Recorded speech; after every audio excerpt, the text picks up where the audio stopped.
Señor Krishna, enseñanza, premeditación. Pero en esta enseñanza no quiero hablar solo del Señor Krishna.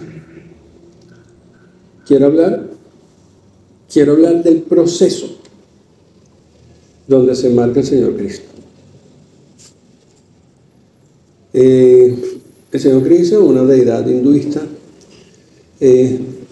a diferencia de otras figuras, de otras imágenes que de alguna manera se utilizan para dar enseñanza, para recordar enseñanza, por ejemplo, el Señor Shiva, por ejemplo, Madre Durga, Señor Ganesha, no son personajes reales, sino son personajes que son útiles, son vibraciones. Acuérdense que la enseñanza espiritual siempre es vibracional. Son vibraciones que se plasman en figuras, en personajes. ¿Por qué?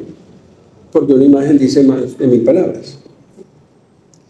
Y cuando ya tú sabes algo de hinduismo, tú ves una imagen y es como si fuera casi que un mapa mental. Yo sé muy poco usar mapas mentales, pero así dices, ¿no? Que tú lo ves y te recuerdas de toda la enseñanza, te recuerdas de todo lo que sabes. Para eso es que se utilizan básicamente los íconos, las imágenes dentro del hinduismo y en todas religiones también. No es una cuestión de que la adoras a las imágenes, es una cuestión de que ellas te traen, hacen reflotar toda la enseñanza que ellas tienen, o que tú tienes, mejor dicho. Pero a diferencia de esas que son imágenes no necesariamente reales, el Señor Krishna sí fue real. El Señor Krishna entra dentro de una categoría del hinduismo donde existen avatares.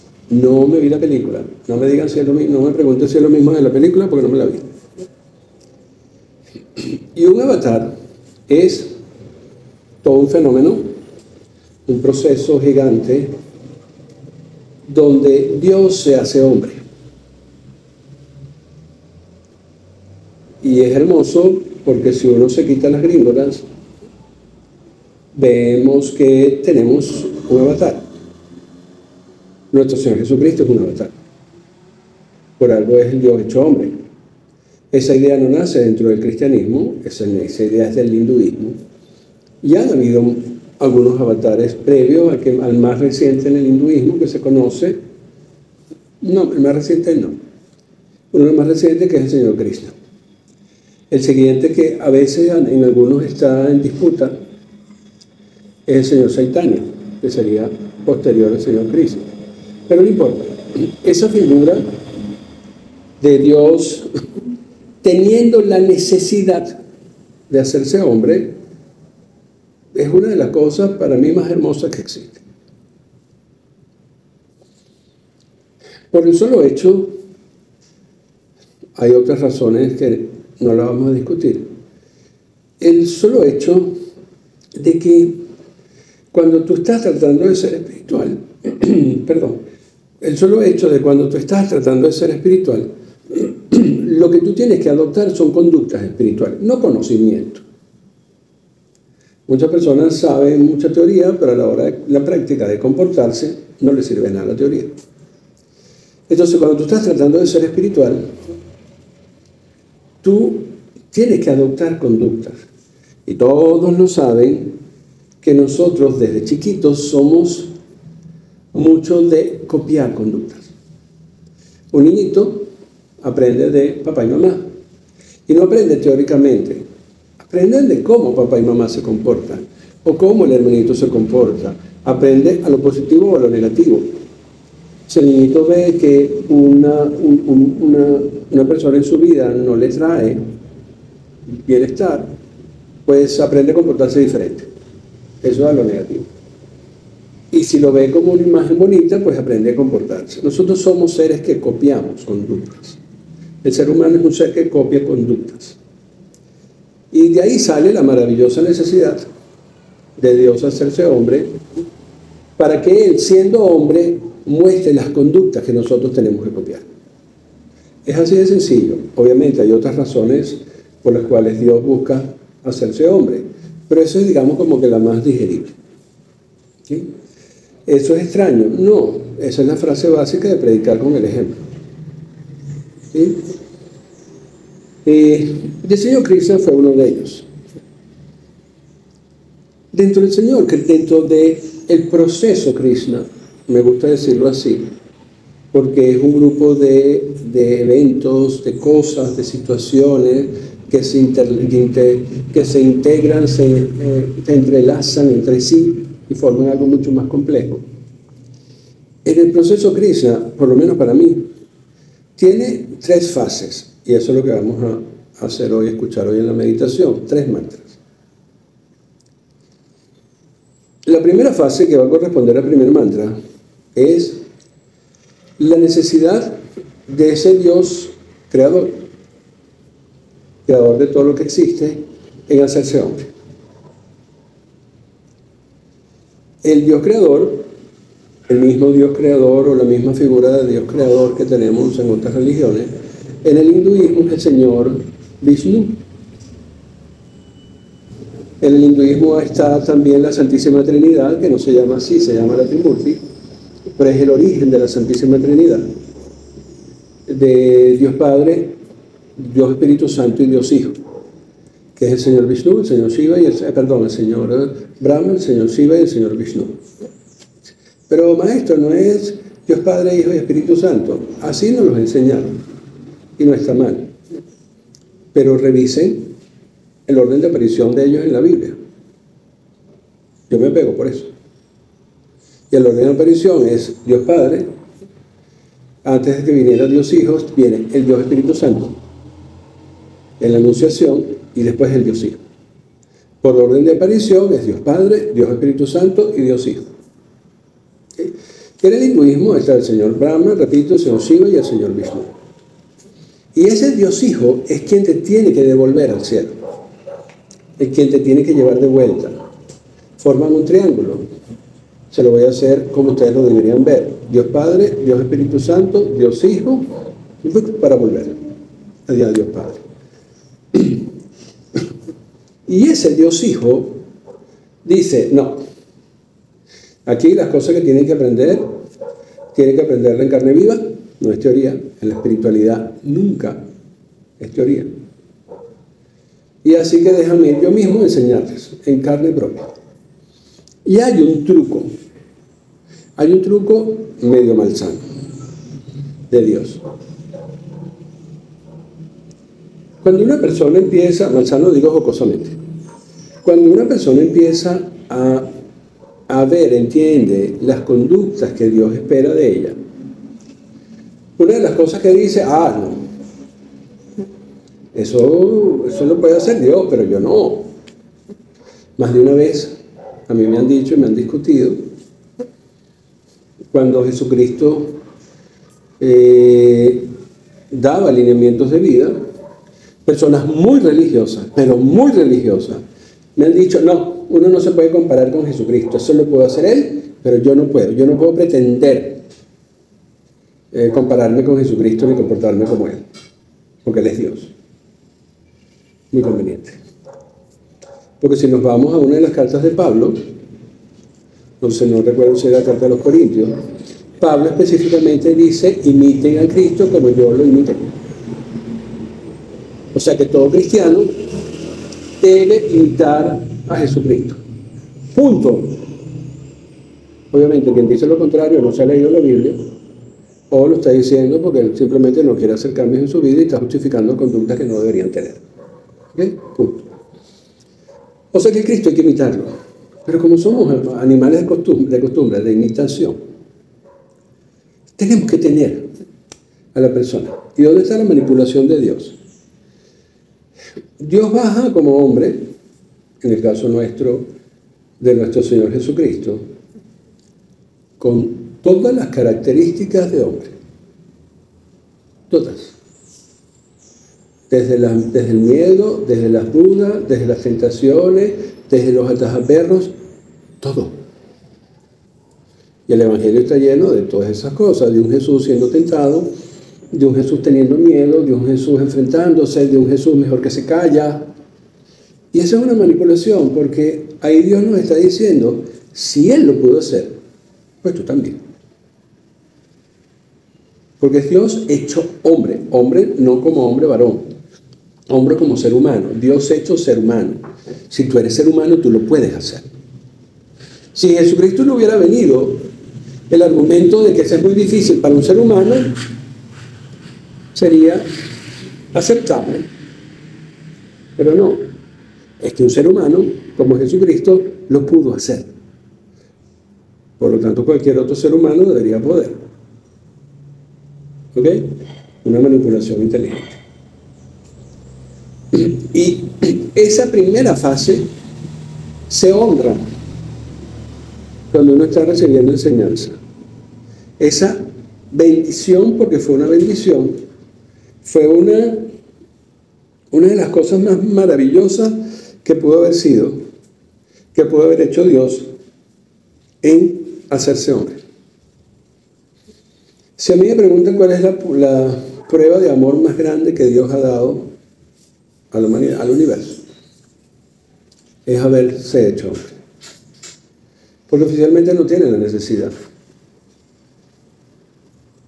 Él puede estar feliz en el paraíso, donde ustedes quieran.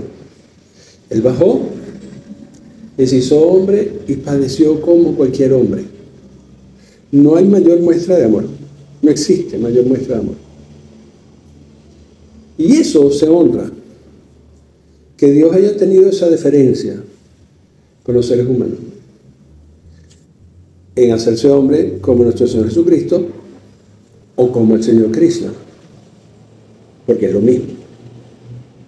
No son lo mismo, son personajes diferentes. Los haters. Cuando se dice que son los mismos, tú no defines un personaje por la apariencia. Dios, Jesucristo, no es Jesucristo por apariencia. Jesucristo es Jesucristo por lo que enseña. Y cuando tú ves lo que enseña el Señor Krishna y el trasfondo conductual que enseña el Señor Krishna, es exactamente igual al trasfondo conductual que enseña Jesucristo. Es exactamente igual al trasfondo conductual que enseña el Señor Buda, que para algunos es otro avatar. Es exactamente igual a nivel conductual de lo que enseña el Señor Chaitanya. Todos son los mismos. Son los mismos en enseñanza, no hay diferencia. Que son personajes diferentes. Dios, claro, existieron en tiempos diferentes, en culturas diferentes, tienen que ser personajes diferentes. Pero lo que los hace igual son las enseñanzas, que son las mismas. ¿Ok? Ahora, la segunda etapa que se honra dentro de este proceso del Señor Krishna ya no es la encarnación de Dios. Fíjense que es diferente, ¿no? Cuando un alma viene se dice la reencarnación de Dios. Porque un alma está sometida a el ciclo de reencarnación. Dios no está sometido al ciclo de reencarnación. Por lo tanto, Dios no reencarna, sino que Dios encarna. ¿Okay? Y cuando se va, se va. Pero lo segundo es la enseñanza del Señor Krishna. Es el Señor Krishna vivo. Es lo que Él predica. El perfeccionamiento. Cuando se habla de perfeccionamiento, obligatoriamente tiene que salir para mí, su enseñanza máxima. Ya ustedes saben que no hay enseñanza espiritual si no hay texto sagrado que la cite. Una enseñanza espiritual se saca de un texto sagrado. Cuando se habla de enseñanza del Señor Krishna, hay que sacar el Bhagavad Gita. El Bhagavad Gita parte de un libro mucho más grande, que es el Mahabharata. Es el compendio de todos los yogas. Y aquí a muchos se les cae, se les derrumba conceptos. Yoga. Si ustedes ven el Bhagavad Gita, El Señor Krishna no habla de posiciones, de flexibilidad, de asana. Eso no es yoga. Lo que aquí hace la gente del saludo al sol, del perro, del gato, de la vaca, eso no es yoga.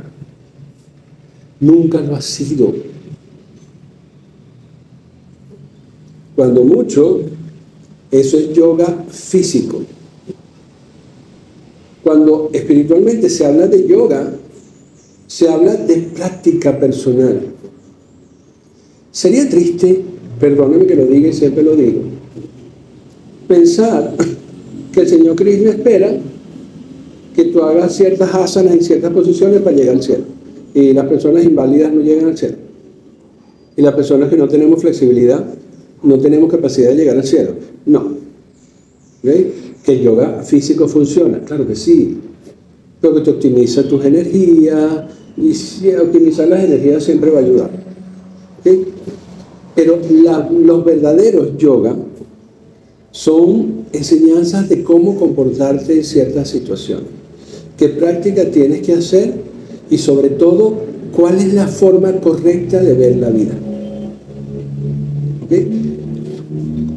Y son 18 capítulos del Bhagavad Gita, si no me equivoco, y por lo menos hay 15 tipos de yoga. Porque algunos se adaptan mejor a una persona y otras se adaptan mejor a otra persona. Simplemente. ¿Ok? Pero es enseñanza personal. Es enseñanza de cómo ver la vida. Son prácticas de austeridad que tú tienes que hacer. Prácticas de renuncia. Prácticas de cambiar tu forma de ver la vida. Lo repito otra vez porque para mí eso es lo más importante. ¿Ok? Y así te vas perfeccionando. Y eso es la segunda fase del Señor Krishna.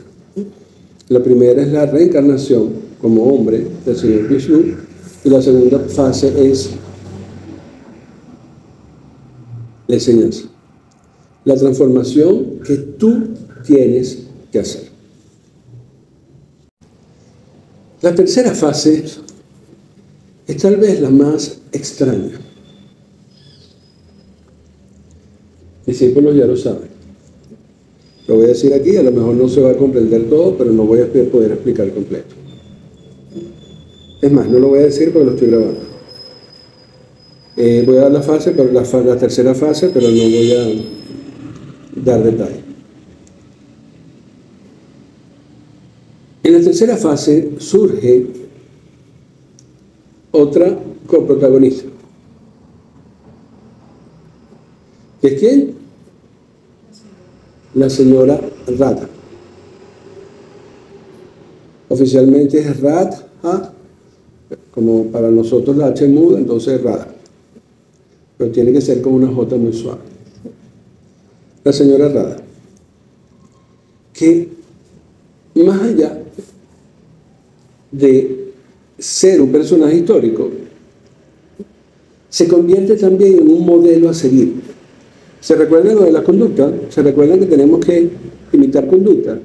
Entonces, más allá de ser un personaje histórico, es un modelo que todos los seres humanos que quieran llegar al cielo deben seguir. ¿Okay? Jamás un ser humano va a poder llegar a imitar al Señor Krishna, porque es Dios hecho hombre. ¿Lo ven? No es imitable como tal. Pero Jesucristo sí. Sí, no. Con Jesucristo no me voy a meter ahorita. Lo que pasa es que a Jesucristo habría que ampliarle el escenario que a lo mejor no sale en la Biblia y no me quiero meter en camisa de once varas. Con el Señor Cristo está mucho más democratizada la enseñanza. Entonces, la imitable para cualquier ser humano vendría siendo la señora Radha. De hecho, muchos grupos Hare Krishna, adoradores de Krishna, su ícono principal es la señora Radha, no es Krishna. Ellos adoran a Radha, no a Krishna. Ellos tratan de imitar a Radha, no a Krishna. ¿Ok? ¿Y qué papel juega la señora Rada? Un papel hermosísimo. Si el Dios hacerse hombre, yo considero que es una de las cosas más espectaculares que hay. Es la fase de la señora Rada, es lo más ultra mega recontra super espectacular que hay. Es la cosa más. Y es que es alguien que ama a Krishna sobre todas las cosas. ¿Le suena con el primer mandamiento judeocristiano? Amarás a tu judeocristiano, amarás a Dios sobre todas las cosas, y el mismo cristiano, amarás al Señor tu Dios con toda tu mente, con toda tu alma y con todo tu corazón. Es el mismo mandamiento. Y es la fase de la señora Rada, donde tiene que amar a Krishna con todo lo que ella puede. Y aquí voy a hacer un alto. No es un amor como se conoce. No es un amor humano. Porque cuando uno humanamente se enamora, puede haber excepciones de esta regla, uno se enamora de quién te acepta como eres. Con quién se enamora de ti. ¿Es conveniente? De hecho, hay una frase triste de que si tú me amas, me tienes que amar como soy. Esa es una de las frases más anticrísticas que hay. En la parte espiritual, eso no lo hace Krishna. Krishna, como Dios, pone condiciones. Dios te ama. Krishna la ama. Krishna ama a todos. Pero no la acepta, que es diferente. Yo te amo, pero no te acepto. Tú te quedas allá. Yo te amo, pero eso no nos va a llevar a ninguna parte. Es una visión súper sabia de Dios. Cuando la gente dice libremente que Dios me ama, sí, yo no lo pongo en duda, pero de que ese amor te vaya a servir, uno nunca sabe. Y como Krishna ama a Radha, y Radha ama a Krishna, es la personificación más sublime del amor. Pero como Krishna no la acepta, Radha busca ser aceptada. Aquí no existe la frase, tienes que amarme como soy. ¿Tú me conociste así? No, eso no existe. Ese es convencionalismo cochino humano. ¿Ok? ¿Por qué? Como Radha tiene que ser aceptada, busca ser aceptada, Radha se perfecciona por Krishna. Uno en este mundo se perfecciona porque uno está enfermo, porque se quiere ver bonito, porque quiere ganar más dinero, pero difícilmente tú te perfeccionas por amor. Y segundo, no es ni siquiera una perfección que te va a dar ventajas humanas. Es una perfección que lo único que persigues es ser espiritual. Todo cuadra perfecto porque te estás enamorando de Dios, del ser más espiritual que existe. ¿Hacia dónde tiene que ir el perfeccionamiento? A vestirte más bonita, a maquillarte linda, a operarte las pochecas. ¿Dónde va el perfeccionamiento? A lo espiritual. Y ese último segmento es el perfeccionamiento humano, imitando a Radha, para conseguir a Dios.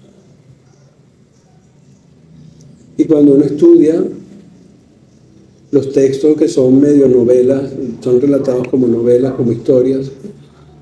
Toda la que pasa Radha es, si a ustedes les gustan las películas, las novelas de amor y cosas de esas, ahí van a todo lo que Radha tiene que transformarse hacia afuera, no, hacia adentro. Todo lo que ella tiene que negarse, todo lo que ella tiene que transmutar,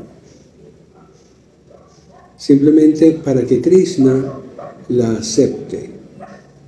No perdamos el foco. No es para que un hombre te acepte, es para que Dios te acepte. Y aquí se cierra el círculo. Porque hacer que Krishna te acepte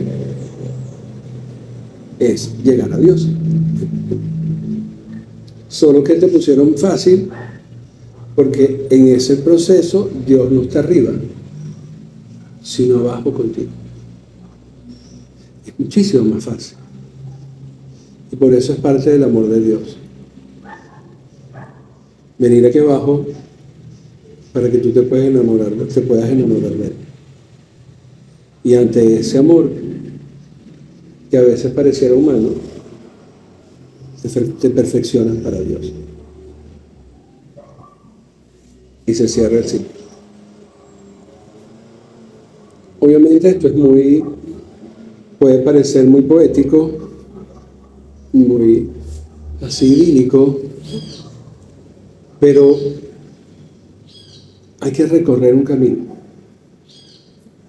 Porque para llegar a luchar contra ti misma, contra ti mismo, para ser aceptado por Dios, tiene que haber vencido muchos demonios previos.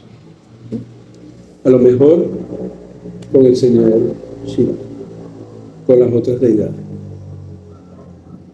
Eres creación de Dios, empiezas tu espiritualidad con el Señor Shiva, y si avanzas y apruebas muchas pruebas, pasas al nodo del Señor Krishna. Y de ahí pasas a Dios. Esto de ser aceptado por Dios es blasfemo. No. Es bíblico. Los lineamientos que los lineamientos que Jesucristo dio para los cristianos, de cualquier advocación, católico, protestante, luterano, evangélico, lo que sea, porque ahí las Biblias son iguales. Los lineamientos que Jesucristo dio están en Mateo 5, 6 y 7. Mateo capítulo 5, 6 y 7. Y empieza con un título sugestivo que es el Sermón del Monte, que empieza con las bienaventuranzas y después empieza con unos lineamientos de vida, que estoy seguro que lo han oído.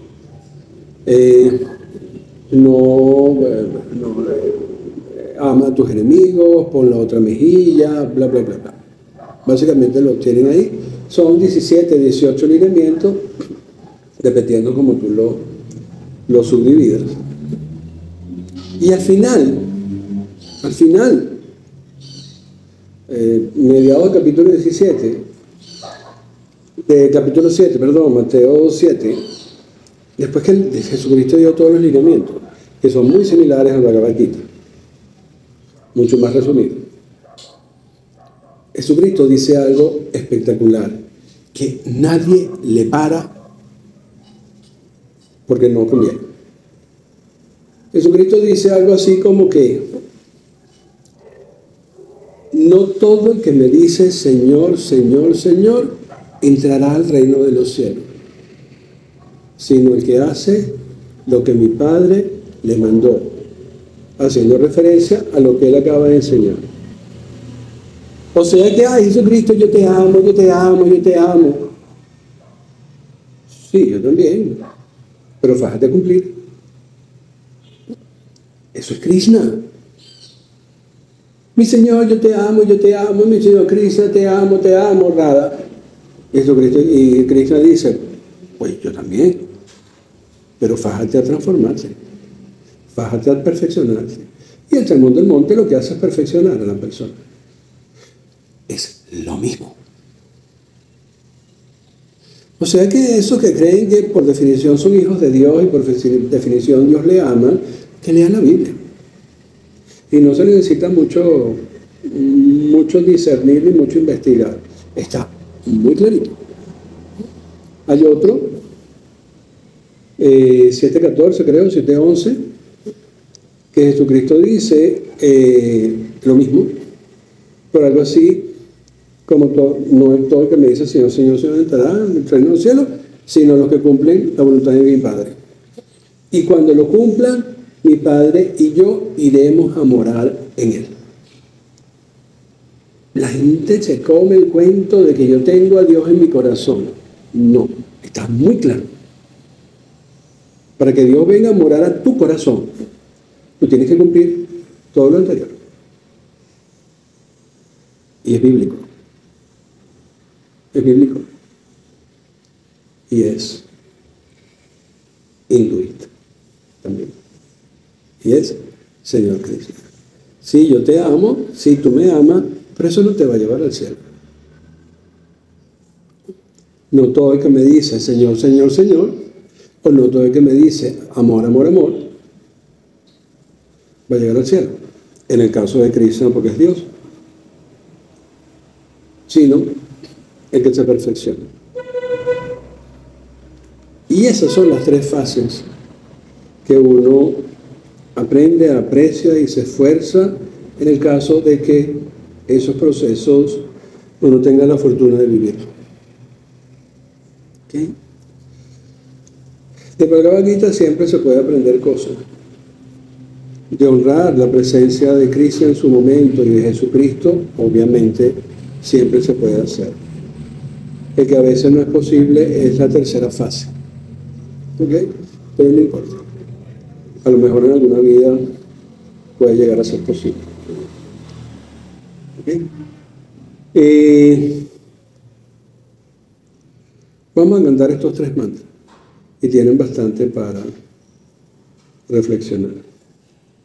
Es tal vez la enseñanza más hermosa que tiene la espiritualidad. Y obviamente es la más ruda.